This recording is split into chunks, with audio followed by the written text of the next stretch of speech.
Hello friends, in this video we will cover a case study Tirupati Udyog Limited versus Union of India and others.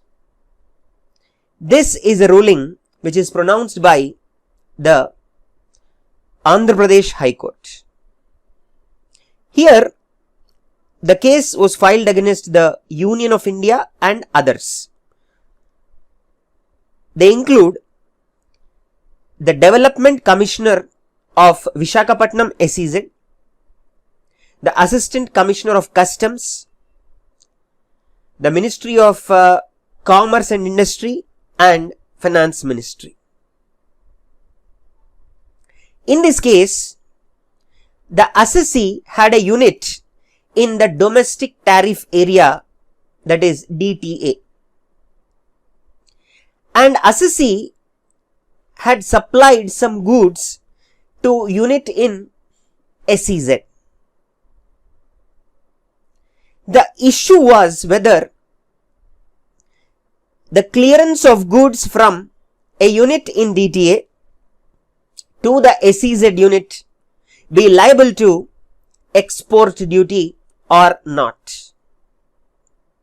The department contended that since SEZ is treated as a foreign territory for tax purposes, this will be treated as export and it will be subject to export duty. But on the other hand, the assessee contended that these clearance of goods from DTA unit to unit in SEZ will not be liable to any export duty. In order to understand this ruling, we need to be aware of certain terms. One is, what is SEZ, Special Economic Zone? Second is, what is DTA, Domestic Tariff Area? And third is territorial waters. First, we'll begin with SEZ. SEZ is an area within India where the business and trade laws are different from rest of the country. And this SEZ is situated within our national borders. However, for tax purposes, it is deemed to be a foreign territory. The area within India which is outside the SEZ is called Domestic Tariff Area. And whenever I refer to the term India, I not only mean the landmass but also the territorial waters. The territorial waters extend up to 12 nautical miles from the baseline. The Andhra Pradesh High Court, in their judgment, has given reference to Article 265 of the Constitution. As per Article 265, no tax can be levied and collected unless it is expressly provided for in any law. That is, unless and until there is an express authority under any law, we cannot levy and collect any tax. Therefore, in order to levy and collect even export duty also, it must be expressly or specifically be provided in any law.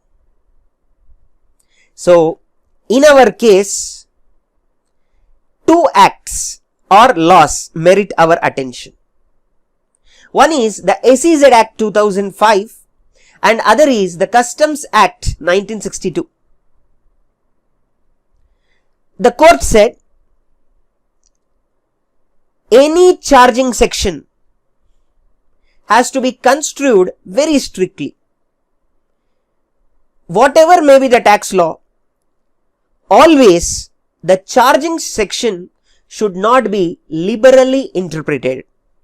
It should be strictly interpreted. And if a person is not covered by the scope of the charging section, we cannot levy the tax on that person. Having said this, now we will discuss about the charging sections of both the acts under our consideration. One is the SEZ Act and other is the Customs Act. First, let us begin with the SEZ Act. The objective of the SEZ Act 2005 is to increase the economic activity, to promote export of goods, services or both, and also promote investments in India, whether from domestic sources or foreign sources. And nowhere in the SEZ Act they talk about levy and collection of export duty. So we can say in SEZ Act there is no charging section itself. So in the absence of charging section, any clearance of goods from a DTA unit to SEZ unit will not attract any export duty. So now it's time for us to look at the Customs Act. In the Customs Act, Section 12 is the charging section.